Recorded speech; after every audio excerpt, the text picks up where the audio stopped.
When it comes to today's case, the RCMP doesn't know jack. I'm Aiden Mattis, and welcome back to the Lore Lodge.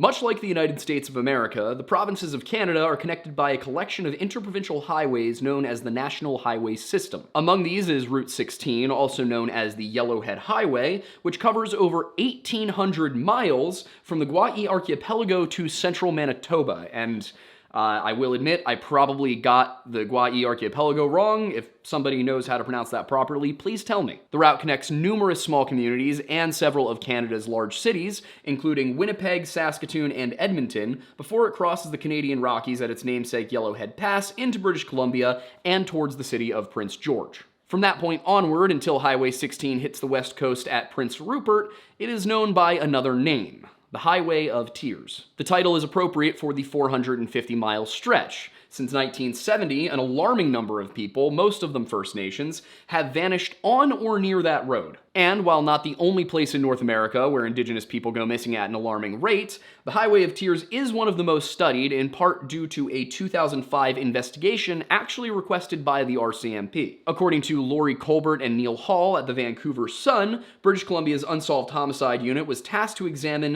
the 1994 deaths of Ramona Wilson, Roxanne Thiara, and Leah Germain because RCMP behavior science experts had looked at those files and found some similarities, after media outlets speculated that there might be a serial killer responsible. The Hue and Cry reports that Ramona, who was the first of the three victims to go missing, was 16 when she disappeared from her hometown of Smithers, British Columbia. She was last seen around 9:45 p.m. on June 11th when she left her home to go to a dance in Hazelton, a community about 45 miles or 70 kilometers away. She remained missing until April 9th, 1995, when her remains were discovered by two teenage dirt bikers in a wooded area off Highway 16 by the Smithers Municipal Airport. Beside her body, reports the Hue and Cry, was yellow rope and nylon cables. Her clothing, leggings and a purple sweatshirt, were found nearby, but her shoes were never found. Roxanne Thiara was about as vulnerable as it gets. According to the Hue and Cry, at the age of just 12, she was incarcerated in a youth detention center for an unknown petty offense. After her release, she reportedly had a very difficult time reintegrating into society, and by the time she was 15 years old, she had fallen into drugs, and I hate this part of my job so much, prostitution. She was last seen in downtown Prince George after she told a friend that she was going to meet up with a client, or as we call them in polite society, pedophiles. Her remains were discovered in the brush off of Highway 16, just before the town of Burns Lake. Leah Germain was in much the same set of horrific circumstances as Roxanne Thiara, and also living in Prince George. The Hue and Cry reports that after leaving the Prince George Native Friendship Center's annual Christmas party for street kids on December 9th, 1994, a youth worker remembered that she was going to briefly leave with her cousin, but Leah said that she planned to return and asked them to save a present for her. She did not return, and once again, it had to be a group of teenagers that came across her remains. They found her behind what used to be the Haldy Road Elementary School just off of Highway 16, right after 11 p.m. that very same night.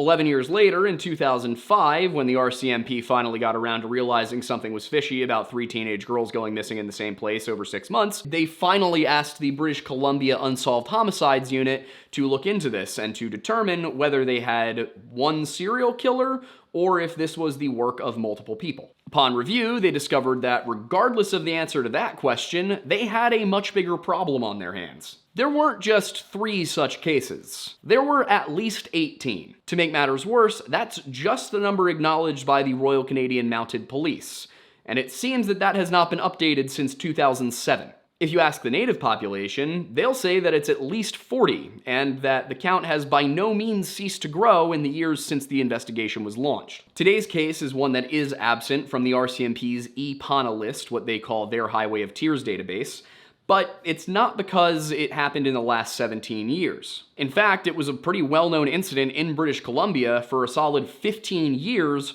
before any investigation into the Highway of Tears was launched. This one was left off because it wasn't just one person who disappeared. It was an entire family. Before we get into the details about today's case, I would like to introduce you to one of the brand partners who makes it possible for us to do videos like this. And that partner is Manscaped, the global men's lifestyle brand that is revolutionizing the landscape of men's grooming. By producing superior men's grooming and hygiene tools for your face and other sensitive regions of the body, Manscaped has earned the trust of over 11 million men worldwide. And now Manscaped is offering this guy right here, the Performance Package 5.0 Ultra, of which the centerpiece is this little handy-dandy tool right here. This is the Lawnmower 5.0 Ultra Trimmer. And while I could just wave it around and nicely tell you how it works, I think the better option is to just show you. Now, there's a lot of things to love about all of the different lawnmower models. If you've been using Manscaped for a while now, you'll recognize some of the things that you love. For example, the travel lock for seamless portability, USB-C charging, a comprehensive 3-level battery life indicator, and the best part of all, it's still waterproof. But the new stuff is where it really gets good. With the Lawnmower 5.0 Ultra, they've taken grooming precision to a whole new level with their next-gen dual skin-safe blade heads, now accompanied by an upgraded trimmer and interchangeable foil blade for enhanced performance. First, the trimmer blade has been upgraded to feature longer, wider, and rounded teeth that cut through hair with ease. It's tough on hair, but incredibly gentle on the skin. It's a precision powerhouse. But for those who like to keep things super smooth, the real showstopper here is the foil blade. Crafted to transcend the boundaries of your typical trim achieved with the trimmer blade, this foil blade is designed to leave you with a finish that's irresistibly sleek and utterly bare. Its mission? To leave you with that irresistibly smooth, bare finish as it moves softly across your skin, snatching even the finest hairs. Now, I know what you're thinking. How does this dual blade system really stack up? Let's break it down. Start your trimming session using the trimmer blade, then easily pop it off and attach the foil blade to get down to skin level. Think of it as a grooming tag team match. The trimmer blade enters the ring with its clean-cut moves, and then the foil blade swoops in for the grand finale of unbeatable smoothness. It's like getting your hands on 2 trimmers while only paying for 1, which is a definite win-win in anyone's playbook. Another improvement in the 5.0 model is the larger LED light and dual temperature feature, thoughtfully engineered to embrace and flatter multiple skin tones. Those hard-to-reach areas, consider them perfectly lit and ready for their close-up. But that is not all you get with the Performance Package 5.0 Ultra Kit. You also get this guy right here, an ear and nose hair trimmer that, just like this trimmer, is cordless, USB-C charging, and waterproof. And you also get a couple of very nice little formulas right here, some potions, if you will. Well, this one's a potion and this one's a lotion. If you'd like to join the 11 million men worldwide who have trusted Manscaped with their valuables, then you can head over to manscaped.com and get your hands on the Performance Package 5.0 Ultra. You can use the link in the description to head over to the website and use code LORELODGE to get 20% off your order plus free international shipping. On top of that, when you use our code, you'll also get 2 free gifts, which are these Manscaped boxers and this Manscaped carry bag. With this little handy-dandy travel bag, you can take your Manscaped gear with you on all of your excursions. And with this pair of Manscaped boxers, you can wear underwear on those excursions as well. So, once again, if you'd like to give Manscaped a try, you can head to the link in the description, use code LORELODGE at checkout, and you will receive 20% off your order of the Performance Package, as well as free international shipping and 2 free gifts. And I'm not gonna lie, I'm a little proud to finally get to say this tagline, gentlemen, your balls will thank you. And with that, back to the horrors.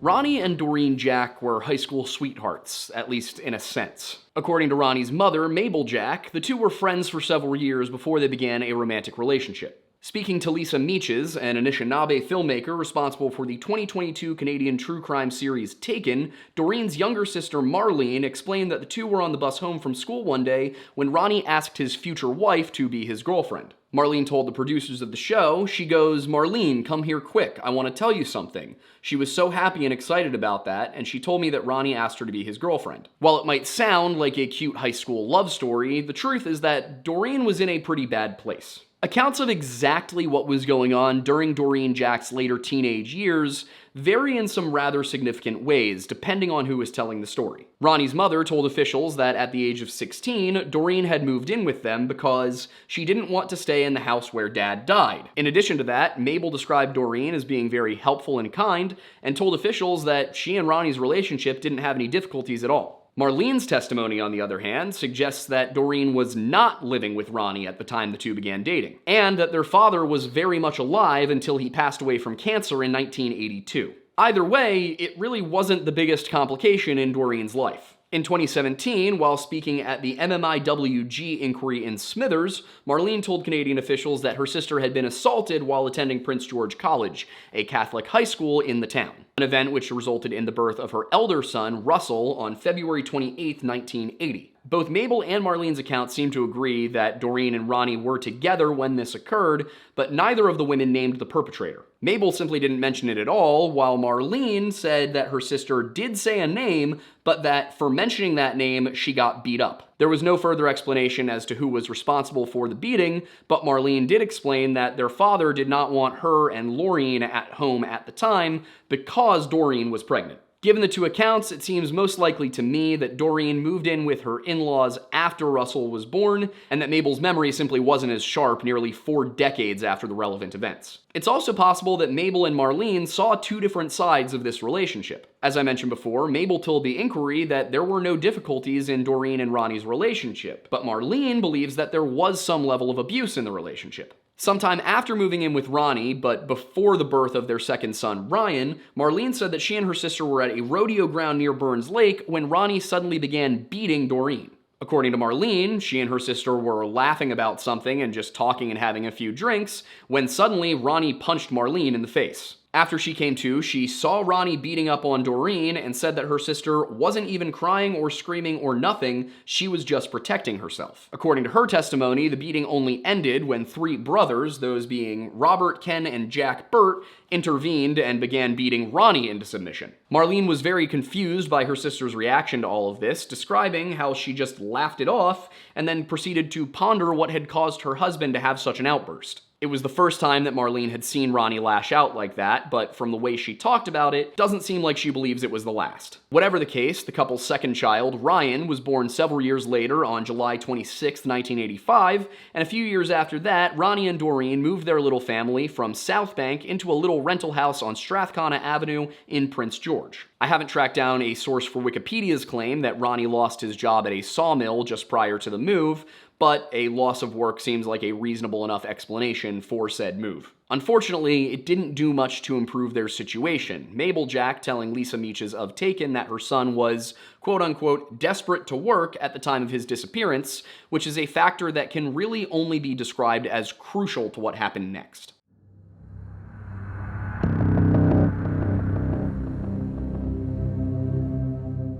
On the evening of August 1st, 1989, Ronnie Jack was having a drink at the First Leader Pub. The bar, now a dispensary called Cosmic Cannabis, seems to have been located at 1724 Strathcona Avenue in Prince George, less than a quarter-mile away from the Jack family home. And this was convenient, as the Jacks did not have a car of their own. According to the Prince George Crime Stoppers, as Ronnie sat at the bar, a white man in his mid to late 30s approached the 26-year-old father of 2. The older man was between 6 and 6.5 feet tall and described as hefty but not fat. He also wore a cap, a red checkered shirt, faded blue jeans, a blue nylon jacket, and work boots, so in essence, he looked every part the lumberman. They chatted for a bit, and Ronnie must have mentioned that he was looking for work because his new acquaintance offered him a job at a logging camp to the west, 5 miles past Bednesty in the Klukoltz Lake area. If he accepted, Ronnie would spend his days bucking logs, while Doreen would work at the kitchen as an assistant to the camp cook. Now, despite the risks associated with the offer, Ronnie had little choice but to accept.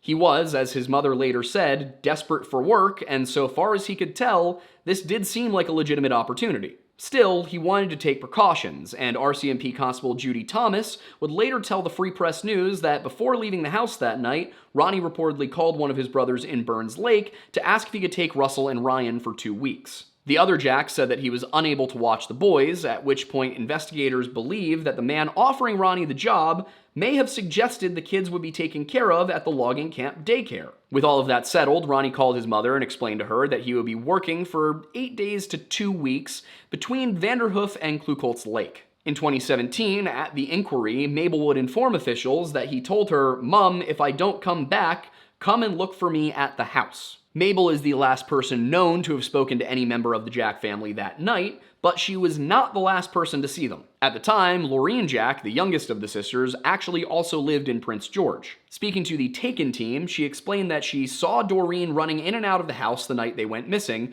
before seeing the entire family leave in what she described as a white pickup truck around 1:30 a.m. She wasn't sure what was going on, but said that something told me I better stay away, and that decision to not go and see what was up over there has haunted her to this day. Now, because it was 1989 in rural Canada, there was no way for anyone to contact Ronnie and Doreen after they had left for the logging camp, so it was a while before anybody realized that something was amiss. First of all, they were expected to be staying there for up to 2 weeks anyway, and as the RCMP noted to the papers on August 30th of that year, it was always possible that they had been offered another week of work and had chosen to take it. But when nearly a month passed without any word from the Jack family, Ronnie's parents began to worry, and his father reported him missing on August 25th, according to the Prince George Citizen article for the 30th. At that time, all police knew was that the last contact anyone had with the family was when Ronald told his father he had a job working south of Klukoltz Lake for 8 days. It's unclear if they even knew about the man who offered Ronnie the jobs, as the paper reported that police don't know how the family was traveling to the logging site. In addition, it seems that the RCMP was skeptical that they were even actually missing,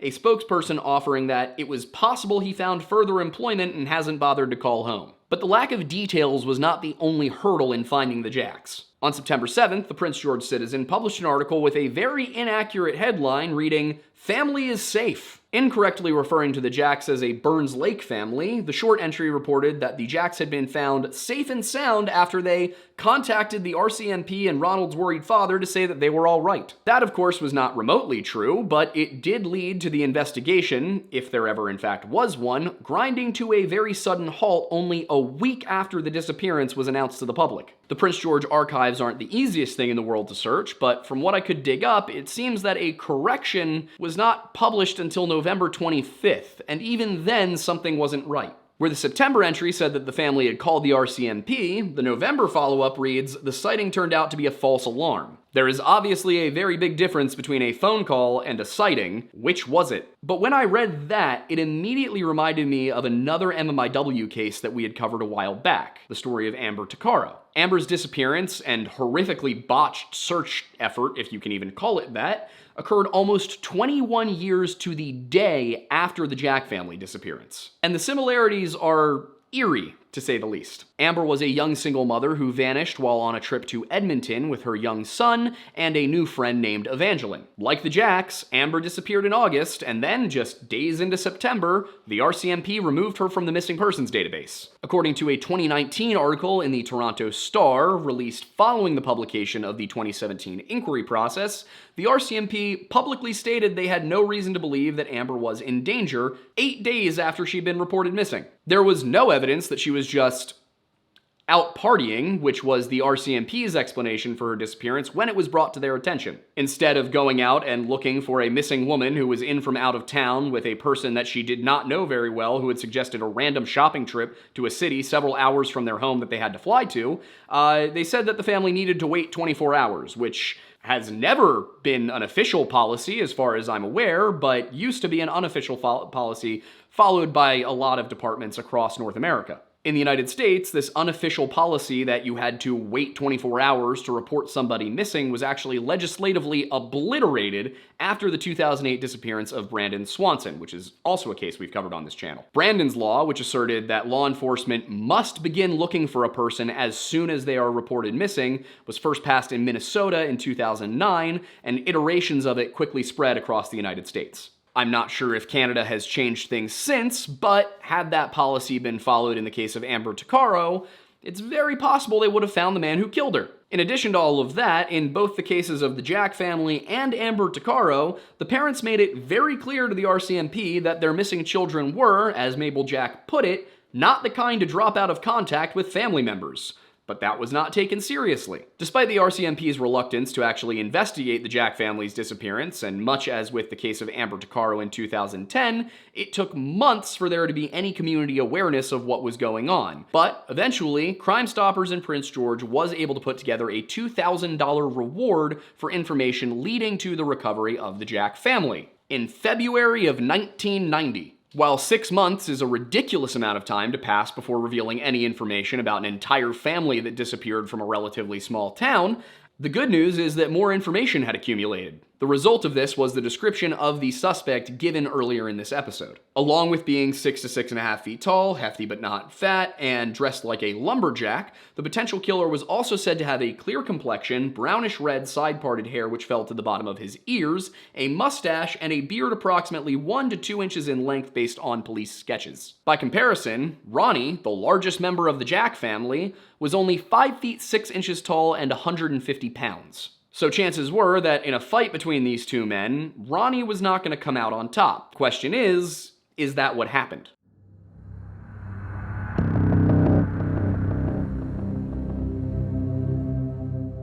Throughout what remained of the year 1990, the Jack family continued to appear in newspapers across British Columbia, but unfortunately, no new information could be supplied to the readers. Moving into 1991, if there were articles written about the Jack family, there is very little to be found on the internet. By 1992, the RCMP had shifted from being incapable of solving the case and into blaming the Native community for not coming forward with any information they may have that will help the case. If RCMP Sergeant Roberts did tell the Lake District News what kind of information he was referring to, they didn't publish it. And then, for the next several years, until 1995, not a single article about the Jacks appears to have been published in Canada. Finally, 6 years after the Jacks were abducted, Prince George Citizen staff writer Marilyn Story penned an article entitled "Local Family Missing for 6 Years, Disappearance Still a Mystery." Story's piece included a number of details missing from the original coverage, among them the fact that 3 or 4 months before he disappeared,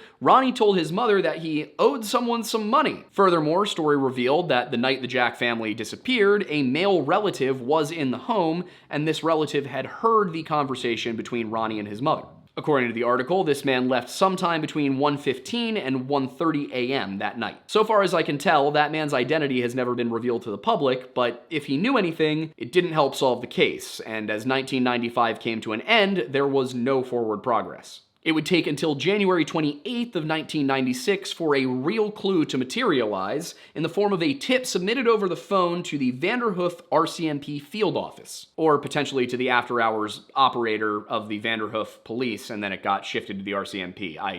There's articles that say both things. Either way, the caller's words prompted a strong reaction from the police, who made a province-wide appeal for the caller to phone again, according to Greg Middleton at the Province. Some kind of tragedy has definitely befallen this family, Prince George RCMP Constable George Strader told reporters, and we have to think the worst. Though it did not appear in the papers until March, the message of the 10-second call was very simple. The Jack family are buried at the south end of someone's ranch. The caller didn't actually say someone's ranch, but in a twist of fate that feels all too much like it was scripted, the name given came through muffled on the recording. Still, it was the best lead to come in since the missing persons report had been filed almost 7 years prior, and it narrowed things down quite a bit. If the caller was telling the truth, then they were looking specifically for a ranch, and that was a much more manageable task. On March 12th, the Prince George Citizen reported that Constable Strader and Constable Judy Wolfenden, the officers assigned to the case, believed the tip was submitted in good faith and that they'd tracked the call to a home in Stony Creek,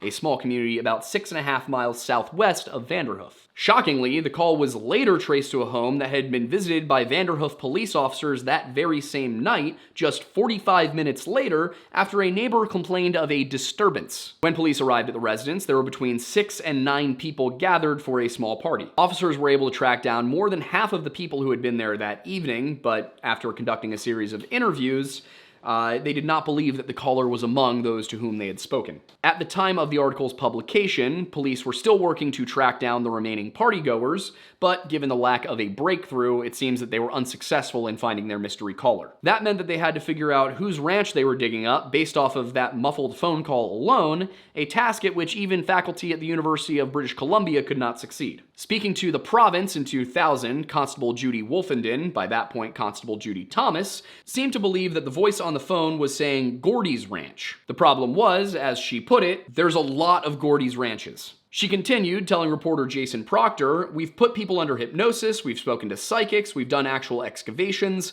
It's hard to rule out anything. There's always the possibility that it was an accident, but to me, somebody out there knows something." Then the article dropped another bombshell. The suspect, described from the very beginning, had been identified and then cleared by the police. The previous description of a suspect turned out to be unreliable, wrote Proctor, based largely on the sketchy information of a cousin who dropped by the Jack house as Ron and Doreen were packing. Now, despite that description being, as they put it, unreliable, they were able to somehow track down somebody who matched said description. And then they proceeded to determine that person was not responsible for the disappearance. This unknown male may have just driven them somewhere, Constable Thomas told Proctor. There is that possibility. He may not be involved at all. That's an interesting way to talk about somebody who you've apparently cleared. It's also interesting that the unreliable description was reliable enough that the police were able to use it to identify the man they claimed was being described in the first place. The way Thomas put it, or at least the way that Proctor reported it,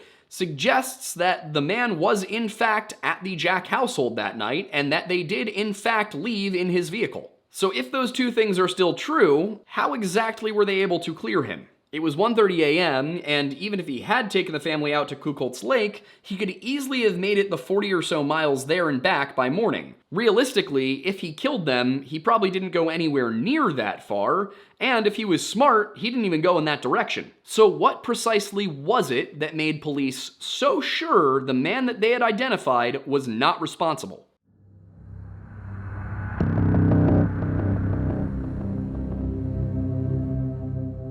Absent further explanation of their thought process, it doesn't seem like the RCMP could have cleared this lumberjack figure with anything approaching certainty. Even today, articles in the very same paper that have reported the man had been cleared describe the man who drove off with the Jack family in the same way that he was described 35 years ago. I would say that this is probably just the result of poor journalistic practices, but his significance was reiterated by the Canadian officials during the 2017 inquiry hearings. It could be that he was cleared because they never were able to come up with an adequate explanation for why they let their only suspect go. Or, given what's been made public, it's also very possible that the RCMP knew they had their man, but they were either unwilling or unable to gather enough evidence to prosecute him. The latter is the more charitable option, but given the utterly pathetic history of the RCMP when it comes to missing and murdered people, the former should be considered as well. Based on the reporting, it seems to be an agreed-upon fact that the man described to the police by two different witnesses was the same man with whom the Jacks left their home.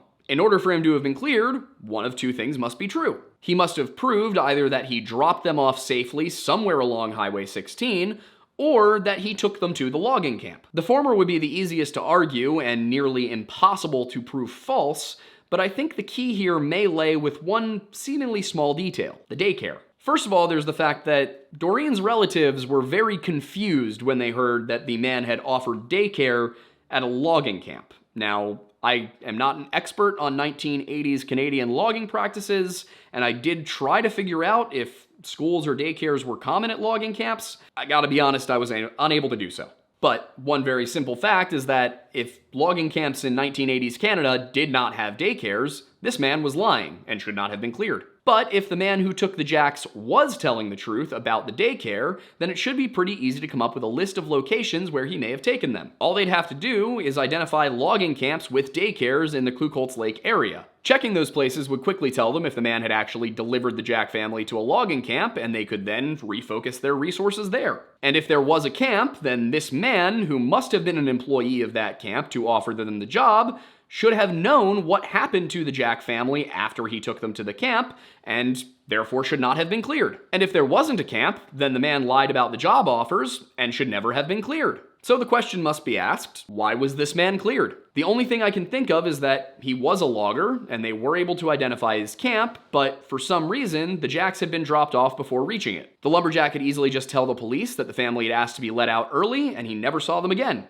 Since there were multiple witnesses corroborating that Ronnie had received a job offer and accepted it, no concrete evidence of foul play, and no bodies, it would be essentially impossible to prosecute. The best someone could do, given what's been made public, is show that there was no daycare. And all that would prove is that the man lied about the daycare. Without bodies, you can't prove he killed anybody, and unfortunately, lying about daycare does not prove abduction and murder. Now, does it mean you probably shouldn't let the guy walk? Yeah, but I'm not surprised. The only way to progress from there would be to actually find the bodies, and considering this was rural Canada in 1989, that's essentially an insurmountable task. Truth be told, even if authorities had deployed the full might of the RCMP to that one stretch of Highway 16 as soon as the report was filed, chances are it was already too late for the Jack family. If the kidnappers' only goal was to kill a bunch of natives, then there was no reason to keep them alive after leaving Prince George. Another possibility, however, would be that the intent was to kill Ronnie and then traffic the other three. Now, obviously that would take more time, but that wouldn't necessarily be an issue because nobody expected to hear from the Jacks for at least 8 days. Either way, the game was rigged from the start and the RCMP was never going to catch up. Now, I have heavily criticized the RCMP on multiple occasions, and I do think there are valid complaints to be made about their handling of this case.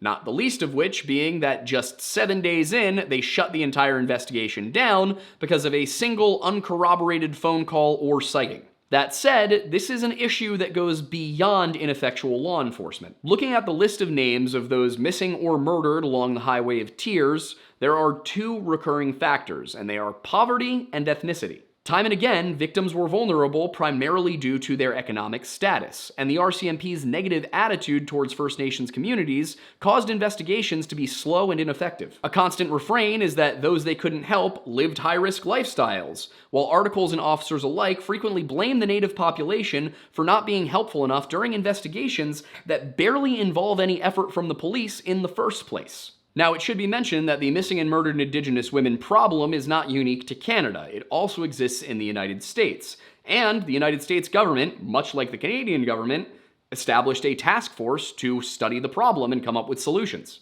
The American response began in 2019 when President Trump signed Executive Order 13898, establishing the Operation Lady Justice Task Force. And when I say that the police barely involve themselves or barely try, I think the best way to elucidate that is through a segment that I'm taking from our Amber Tuccaro video, because Amber's family did not give up. They kept pressing this issue, and again, you should really watch the Amber Tuccaro video if you want to be angry at Canada, specifically the Canadian police. But they kept pushing, they fought, they got themselves an inquiry into her specific case, and I'll just read some of the findings. There were 24 findings and 17 recommendations. I'm not going to read you all of the findings, but I will give you the relevant ones. To begin, Constable Redacted did not properly investigate the veracity of the tip that led to Amber Tuccaro being taken off of the missing persons list. In the case of the Jack family, the RCMP did not properly investigate the veracity of the phone call and/or sighting, whichever it was, that led to the family being taken off of the missing persons list. In Amber's case, Constable Redacted spoke with a supervisor before removing Amber from the list. That means that it wasn't just the rank and file, it was in fact the management as well that was involved in this horrible decision. In the case of the Jack family, it's unclear if it was specifically one individual or if there were multiple people involved in this decision, but they made the same decision. The commission also found that it was unreasonable for Constable Redacted to delay reinstating Amber on the list. And, as we remember from earlier in this episode, the correction stating that the Jack family was still missing, so far as I can tell, wasn't published till November. Crime Stoppers didn't have anything out until February of 1990, 6 months after the family disappeared. In Amber's case, they also found that telling the media that she was not in danger hampered the investigation and was unjustifiable. In the case of the Jack family, the RCMP told the media, hey, they're all safe, they're not in danger, and then proceeded to shut down the investigation entirely. Now, this next one doesn't actually apply to the Jack family, but I think you just need to hear it, especially given how recent Amber Tuccaro's case is. I will remind you, 2010. You see, when that investigation started, Amber had left a whole bunch of her things in a motel room she shared with a woman they did not bother to interview. Then, after allowing all of that to sit in a motel room for months without in any way investigating what was there, they just destroyed it. Wasn't returned to Amber's family, wasn't put away somewhere to be looked at later. They just got rid of it. And beyond just not interviewing the friend that Amber was with, they proceeded to, over the course of several years, have opportunities to do so and not do it. At one point, she was in custody elsewhere in Canada and nobody arranged to interview her. And to be clear, she was in custody at least twice within the year Amber disappeared, as in within months of Amber's disappearance. Amber had not yet been found. She was still missing, and they didn't bother to interview the last person to see her. They also found that investigators failed to comply with investigative procedures prescribed by policy, that command failed to reasonably monitor the case, and that they also failed to ensure that the missing persons case was thoroughly and properly supervised at any point. In fact, they even found that the Leduc command failed to ensure that members were familiar with missing persons policy directives, not just for Indigenous people, any missing persons. And the report concluded that the investigation was wholly inadequate, which I don't think there's any other possible conclusion given all of that. And I bring that up because the Highway of Tears is not the only place where Indigenous people go missing. It happens all over Canada, and in fact, it happens in the United States as well. A lot of this is due to the sort of weird governance structure that splits policy between the federal government, the state government, or in Canada, the provincial government, and then the tribal government. The overall problem is referred to as MMIW or MMIWG, and those stand for Missing and Murdered Indigenous Women and Girls, if you include the G. In some cases, it's also MMIP, which is Missing and Murdered Indigenous People. You might be asking why this is considered differently from your average missing persons case of any other given American or Canadian, and like I said, it's largely due to the differences in jurisdiction and how those combined with pre-existing socioeconomic circumstances cause issues. And a lot of those problems are reflected in crime statistics here in the United States. According to the National Institute of Justice, Native American women face higher rates of violence and aggression than the average American woman. Compared with white women, Native Americans are 20% more likely to experience violence. Of Native American victims, 97% of women experience interracial aggression, while only 35% experience interracial violence. As for who is perpetrating the interracial violence, the statistics only differentiate between Native and non-Native. And while I'm frequently very hard on the Canadian government and the RCMP about these things, I also gotta turn to the US and say, what's going on, guys? Because in 2016, there were 5,712 reports of missing Native women, of which only 116 were recorded by the government. Now, a lot of these issues, as I think I said, were caused by jurisdictional problems. Until 2013, tribal police on the reservations here in the US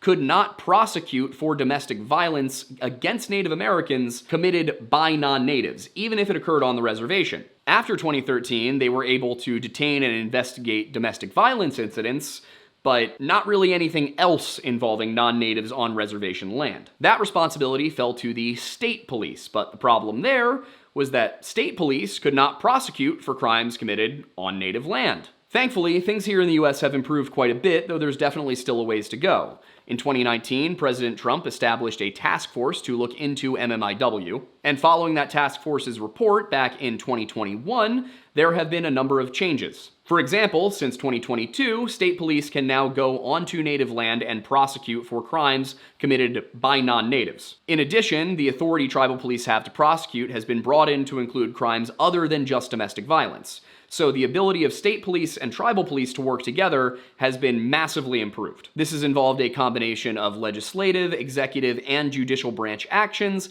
and they've been mirrored at the state level in many cases. As we know, Canada did something similar. In 2017, they established a national inquiry to look into the problem, and then in 2019, that inquiry released its report, and since then, the Canadians have been hard at work putting out press releases. It may simply be because there's so much legalese, but I looked through trying to find legitimate policy changes based upon a report that was released 5 years ago, and I found none. As with all things involving the relationship between tribal governments and federal and state governments, there is a lot of nuance to this. There are a lot of tribal communities that don't want to work with the authorities, that don't trust them for understandable reasons, and there's also the fact that the authorities in many cases don't feel like doing their jobs. The fact of the matter is that this is not a problem that can be solved by either individual side.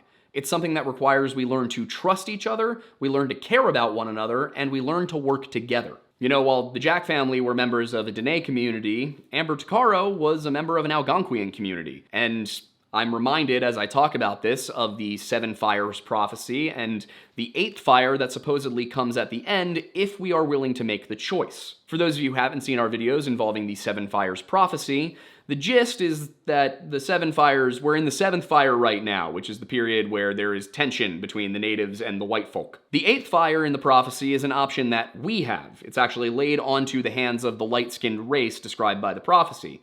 And that is, if we are willing to put aside our differences, then we can come together and we can form the greatest nation that has ever been. In essence, if settler and native can learn to coexist and appreciate our differences rather than fight over them, take advantage of our various qualities and skills, we can move forward.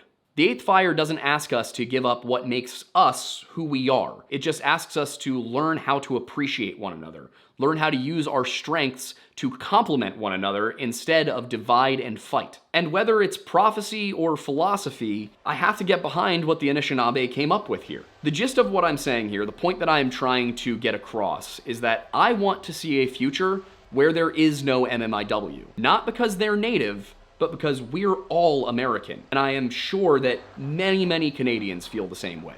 With all of that said, if you like what we're doing here at the Lore Lodge and you want to support our work, the very first thing you can do is like this video. Of course, that's only if you liked it, but if you're still here, I assume you did. You can also subscribe to this channel, share our work with your friends and family. That is the best endorsement we can get. But if you want to support us a little bit more directly, we of course have a Patreon as well as a membership for YouTube.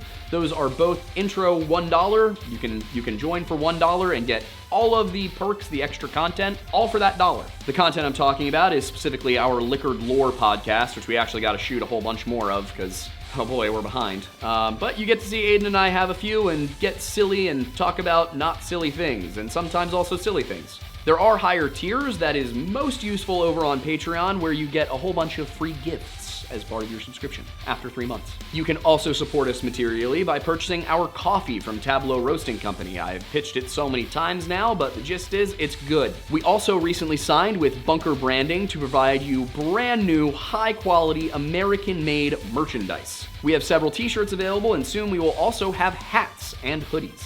If you're looking for more Lodge, first of all, go join the Discord at bit.ly/jointhelodge, because that's where all of our announcements go up. But more importantly, you can check out our other channels, The Weird Bible and my personal channel, Aiden Mattis. But I have something a little exciting to kind of slip in here. Y'all remember History Hut? Oh, it's coming back. It's getting a new name too and some new hosts. I'll still be there, just I'm excited about our new hosts. You can also check out Off the Record and Last Call Lounge. Those are 2 podcasts that are getting converted into more structured style of video format in the foreseeable future. Off the Record is hosted by our buddy Luke, and he talks about music and music history and speaks with musicians and people in the industry. And then we have Last Call Lounge. The channel is Boozy Mixologist. That is hosted by our buddy Celso, who actually has been running workshops right beneath me for recently. I am not even kidding when I say he is one of the most talented bartenders I've ever met. The man cannot be beat. And finally, if you enjoy watching Aiden Thornbury and I talk about these things live or with guests, you can check out our podcast. It airs live here on YouTube on Monday nights at 7 p.m. Eastern, and it goes up everywhere else, I think Tuesday, Wednesday? Generally Wednesday morning. Yeah, I think that's it. Bye.